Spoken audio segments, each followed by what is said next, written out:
Notre série de la semaine en compagnie de la Ligue pour la protection des oiseaux nous emmène dans les gorges d'Alhuis, Haute-Vallée du Var, où se trouve la seule et unique réserve naturelle régionale des Alpes-Maritimes. Elle a été créée il y a 1 an et demi et elle est co-gérée par la LPO parce qu'elle abrite des espèces rares, à commencer par l'aigle royal.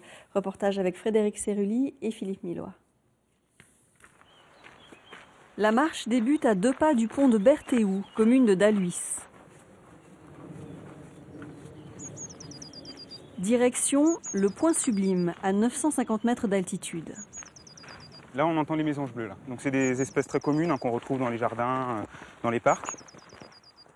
Des oiseaux protégés et au détour d'une ruine, l'une des 24 espèces de chauves-souris qui vivent dans le secteur.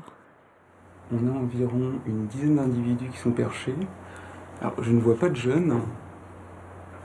Pas encore, pourtant on est en pleine saison de reproduction. Membre de la Ligue pour la protection des oiseaux, Tanguy connaît chaque pierre de ce sentier des gorges de Dalhuis.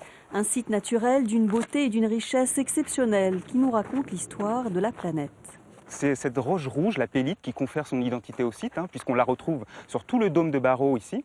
Cette pélite s'est déposée il y a 250 millions d'années et puis successivement s'est enfoncée dans le sol. Et on estime à plus de 1000 mètres la couche de pélite qui s'est enfoncée dans le sol. C'est un site unique. Géologiquement exceptionnel, le site est aussi d'un point de vue minéral et végétal, écosystème à la fois alpin et méditerranéen. Dans cet écrin vivent des espèces rares, escargots, reptiles, amphibiens qu'on ne voit nulle part ailleurs. Et là-haut, surplombant le Var, l'aire de jeu des rapaces, c'est le Point Sublime.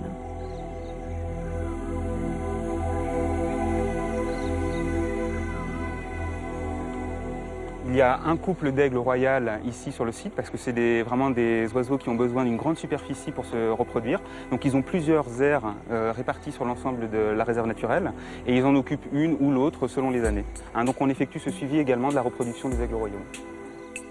Les 1000 hectares alentours ont été classés en octobre 2012 réserve naturelle régionale, un espace co-géré par la communauté de communes des Alpes d'Azur et la LPO. On va pouvoir définir les grandes mesures de gestion. Et parmi celles qui se dessinent, bien entendu, il y a la conservation des paysages, mais également toute la conservation des espèces inféodées au milieu rupestre. Dans la réserve, la réglementation est moins stricte que dans le tout proche parc du Mercantour. Ici, chasse et pêche restent autorisées. Le but est de préserver aussi les activités humaines et touristiques. Nous avons sur ce site énormément d'activités, canyoning, pêche, et on souhaitait effectivement maintenir ces activités. Donc il n'y a pas d'incompatibilité entre les deux. Donc on est bien sur cet équilibre entre aménagement du territoire et pratique d'activités humaines.